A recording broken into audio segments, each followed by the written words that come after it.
उद्या नाशिक महानगरपालिका निवडणुकीसाठी मतदानाची प्रक्रिया पार पडत आहे। उद्या नाशिक शहरातील नागरिक जे आहेत ते आपला मतदानाचा अधिकार बजावणार आहेत।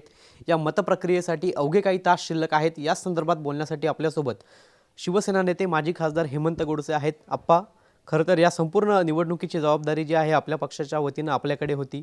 कशा पद्धतीने आपण आतापर्यंत या ठिकाणी उमेदवार दिले, आता उद्या मतदानाची प्रक्रिया जी होती कशा पद्धतीने आपली तयारी होती? आता उद्या मतदान होणार आहे आणि इलेक्शन डिक्लेअर झाल्यापासून तर आत्तापर्यंत अतिशय चांगल्या प्रकारे सूक्ष्म नियोजन आमच्या पक्षाच्या वतीनं शिवसेनेच्या वतीनं या ठिकाणी केले गेलेले आहे। चांगले उमेदवार त्या ठिकाणी दिले गेलेले आहेत। प्रचार देखील चांगल्या प्रकारे झाला। आपल्या राज्याचे उपमुख्यमंत्री आदरणीय शिंदे साहेबांची देखील खूप मोठी सभा त्या ठिकाणी झाली आणि त्यांनी देखील आपल्याला सर्व जनतेला या ठिकाणी आव्हान केलेलं आहे का प्रभू रामचंद्राच्या पदस्पर्शाने पावन झालेली ही नाशिक भूमी आहे आणि जर आपण मला साथ दिली आणि माझ्यावरती जर आमच्याकडे जर सत्ता दिली तर निश्चित येणाऱ्या काळामध्ये नाशिक भूमीची मी आई म्हणून या ठिकाणी सेवा करील। हे जे आव्हान या नाशिककरांना केलं, मला असं वाटतं की त्याचं रूपांतर निश्चित मतांमध्ये झाल्याशिवाय राहणार नाही। नक्कीच आपण जर बघितलं तर खरं तर ही कार्यकर्त्यांची निवडणूक आहे।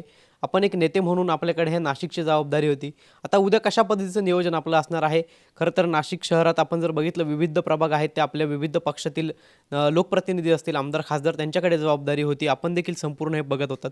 उद्या कशा पद्धतीचं नियोजन असणार आहे? आजच आम्ही सर्व बऱ्याचशा प्रभागांमध्ये त्या ठिकाणी भेटी देऊन आपण उद्या सकाळी जास्तीत जास्त जे आपले मतदार आहेत त्यांच्या तातडीनं त्यांना मतदानासाठी सकाळी 7:30 वाजेलाच त्या ठिकाणी लाईन लावून जास्तीत जास्त जे आपल्या हक्काचं मतदान आहे ते करून घ्यावं आणि त्यानंतर प्रत्येक ठिकाणी ज्या ठिकाणी जे मतदान उरलेलं आहे, टक्केवारी मतदानाची वाढली तर निश्चित त्या माध्यमातून जास्त मतदान हे आपल्याला धनुष्यबाणाला या ठिकाणी होणार आहे आणि म्हणून जास्तीत जास्त मतदान काढण्याचं काम आपण सर्वच उमेदवार आणि त्यांच्या कार्यकर्त्यांना त्या ठिकाणी आव्हान केलं आहे। नक्कीच आपण जर बघितलं तर ह्या निवडणुकांमध्ये अनेक सभा या ठिकाणी झालेल्या आहेत। ठाकरे बंधूंची सभा झाली, त्यानंतर शिंदे साहेबांची झाली आणि फडणवीसांची झाली। काय वाटतं या सभेंचा परिणाम कुठेतरी त्यांच्या पक्षावरती होऊ शकतो, म्हणजे की त्यांच्या बाजूने मतदान होऊ शकतं वगैरे? काय वाटतं आपल्याला? मला असं वाटतं का संपूर्ण नाशिककरांनी या ठिकाणी पाहिलं का तिन्ही नेत्यांच्या या ठिकाणी सभा झाल्या। मुख्यमंत्री महोदयांची झाली, उपमुख्यमंत्री शिंदे साहेबांची झाली आणि मनसे आणि उभाटाची पण त्या ठिकाणी झाली, परंतु सगळ्यात जास्त प्रतिसाद हा शिंदे साहेबांच्या सभेला त्या ठिकाणी नाशिककरांनी आणि मतदारांनी दिला आणि म्हणून त्यावरून आपल्या नाशिककरांचं कौल काय हे जनतेच्या लक्षात आलेलं आहे। नक्कीच आपण जर बघितलं तर प्रत्येक वेळी नाशिककरांनी आपला कौल जो आहे तो वेगवेगळा दिलेला। यावेळेला काय वाटतं आपल्याला? यावेळेस निश्चितच म्हणजे सर्वाधिक संख्या असलेले नगरसेवक हे शिवसेनेचे असतील आणि शिवसेना राष्ट्रवादी म्हणून या ठिकाणी सत्तेमध्ये असेल।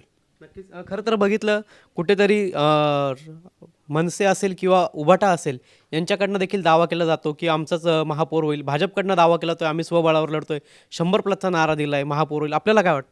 मला निश्चित वाटतं का या ठिकाणी म्हणजे उद्याचं मतदान आहे आणि परवा मतमोजणी आहे तर निश्चित नाशिकचा महापौर हा शिवसेनेचाच असेल। यांनी केलेला दावा फोल ठरेल? निश्चित मला असं वाटतं का कुठल्याही ज्या ठिकाणी आज नाराजगी आहे भाजपवरती खूप मोठ्या प्रमाणामध्ये, जे काही निष्ठावंतांना डावलून या ठिकाणी जी काही उमेदवारी देण्यात आलेल्या आहे तर नाराजगी खूप मोठ्या प्रमाणामध्ये आहे आणि त्यानंतर मनसे आणि उभाटाची आपल्याला माहिती आहे का किती 2-3 प्रभाग जर सोडले, 4-5 प्रभाग, तर इतर ठिकाणी त्यांची ताकद नाही आणि म्हणून निश्चित या ठिकाणी शिवसेनेचाच महापौर होईल। नक्कीच आपल्यासोबत माजी खासदार हेमंत गोडसे होते आणि उद्या मतदानाची प्रक्रिया जी ती पार पडत आहे।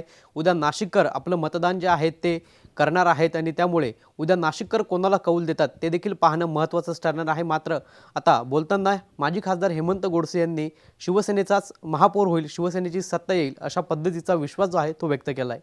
कॅमेरा पर्सन आकाश येवलेसह पवन येवले, TV9 मराठी, नाशिक।